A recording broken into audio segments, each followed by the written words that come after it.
Hey guys, it's Chris, and What the fuck, Theon?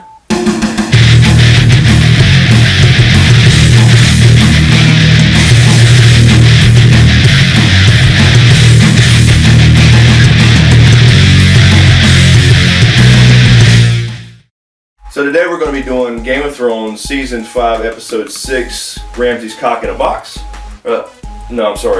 Unbowed, unbent, unbroken. That was just kind of wishful thinking. So we start out with Arya at the House of Black and White, and she's finally learning the game of faces. So she finally realized that she is not about not lying, it's how to lie, and how to lie convincingly. So she's playing the game of faces, and Jaqen's whipping her when he doesn't believe the lie, and you find out that she did actually care for the Hound at the end after they spent so much time together, although he was on her death list. She finally gets to walk into the Hall of Faces, which I thought was a pretty badass scene.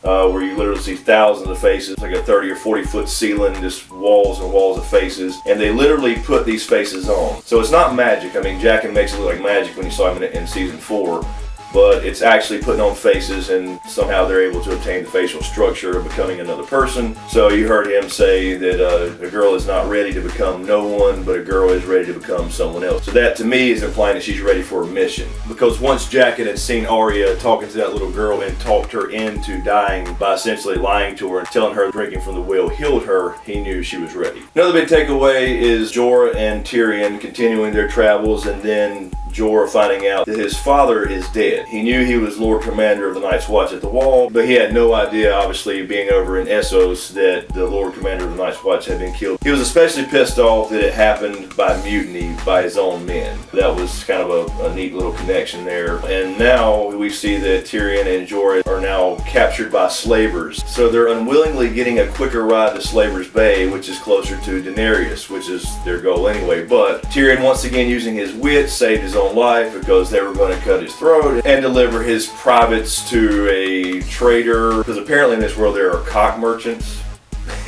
It was a funny scene because he talks him out of cutting his throat by saying, well, how will they know the cock belongs to an imp? And he said, it'll be tiny. And he said, I beg to differ. So that was actually a great scene with Tyrion once again using his wit to cheat death. And then talking to the slavers, convincing them that Sir Jorrah is a badass fighter, which he is, but convinces him to take him to the fighting pits. Now we remember Dany said that no slaves will be in the fighting pits, so we'll see how that turns out. Technically, Jorah should not be a slave, and then of course we'll see how Tyrion gets delivered to Dany, because we know that's the point, that he's going to eventually be on Dany's small council, because I believe of his knowledge of dragon lore. I think that Jorah has hopes of getting back in Dany's good graces, but I think he also cares enough about her that he's actually delivering Tyrion not necessarily as a prize, so to speak, for him to be killed, which is what Tyrion's thinking, but actually to help Dany, because he knows that he would be a valuable asset in her quest in the Targaryen restoration. The next takeaway for me were the sand snakes. To me, this was a little disappointing. This fight was quick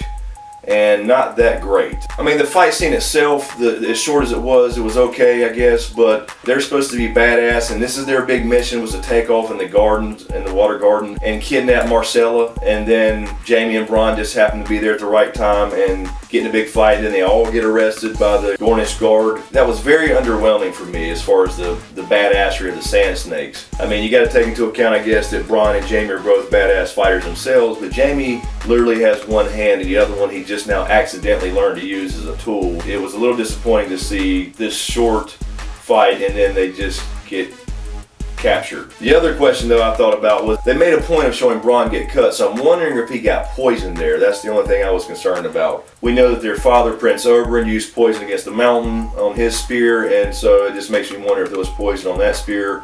So Bron walked away laughing, but we'll see if he got poisoned, whether he ends up paying the price for that. So, and then back in King's Landing, we have the High Sparrow and his minions bouncing around King's Landing and arresting everybody they feel who is a sinner. This is Cersei's plan going into effect against the Tyrells. We saw the trial of Loras and Margery there, and then she's called up and of course lies for him, and then one of his former lovers comes in as a witness, spills all, and then implicates the queen herself. So she is then arrested for bearing false witness against the Seven. So she lied about it, got busted. Now she's actually in a dungeon, and King Tomlin just sat there like the little pussy that he is and didn't do a damn thing about it, and Cersei's just got that shit-eating grin on her face. But keep in mind that the Queen of Thorns is not just going to take this lightly. After all, she was the mastermind behind getting rid of Joffrey. So she won't take it lying down, and we will see this turn on Cersei. And I don't know how soon that will come, but I think sooner than later at this point, since they're started this far with Margery actually being in prison. This will turn on Cersei, and the High Sparrow doesn't give a damn who it is. A little bit of foreshadowing there because he mentioned that line, kings and queens are not immune to the justice of the gods. We'll see that turn on her soon enough. And speaking of Cersei and the Lannisters, we have Littlefinger coming back from Winterfell, and he's essentially ratting out Sansa Stark, but not really. He's doing that only to turn the Lannisters against the Boltons, so he can be named Warden of the North and end up probably with Sansa. He's just setting this up as part of his plot to get rid of the Boltons, essentially let Stannis and the Boltons fight it out, and then you move in and take out the winner while they're still wounded from battle and recovering from that. It's actually a pretty smart play, although him not being there, Sansa's life is in direct danger with Ramsey being the cocksucker he is, and that's kind of the last point here. And this has the interwebs on fire. Was Sansa raped or not? Well, I don't want to really get into that debate. It's questionable either way. It's a fictional world. It's a fictional character. When they showed the scene of Reek or Theon just standing there whimpering like a coward and didn't do anything about it, it was just left to your imagination of what was actually going on. So she didn't physically resist him, but at the same time, he's a cocksucker and there's no telling what he was doing. But his time's coming, and that's why I say that this is a setup for Theon. This is really awakening Theon from the Reek character, in my opinion. He stood there, he's seeing that, he's seeing her in pain. We were left to the imagination of what was actually happening there. I certainly hope that as far as deaths are concerned in Game of Thrones, that Ramsey gets it worse than anybody we've seen. To me, it's got to outdo Prince Oberyn's death by the hands of the Mountain. It's got to outdo Joffrey's death. I mean, he is set up to be the biggest asshole, bastard, piece of shit in history of the show. He needs a very slow, painful death, and I think we'd all agree on that. And that's why I said at the beginning, what the fuck, Theon, because he was just standing there, but at the same time, he's still going through that transition where he was completely this Reek character and scared to death of everything and everybody.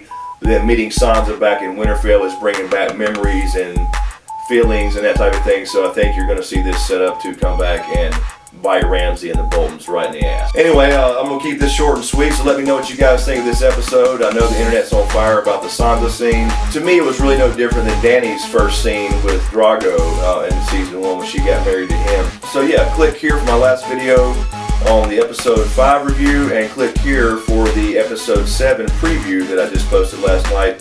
Thanks again, guys, for watching, and we'll see you next week for the gift. And hopefully that gift will be Ramsey's dick in a box.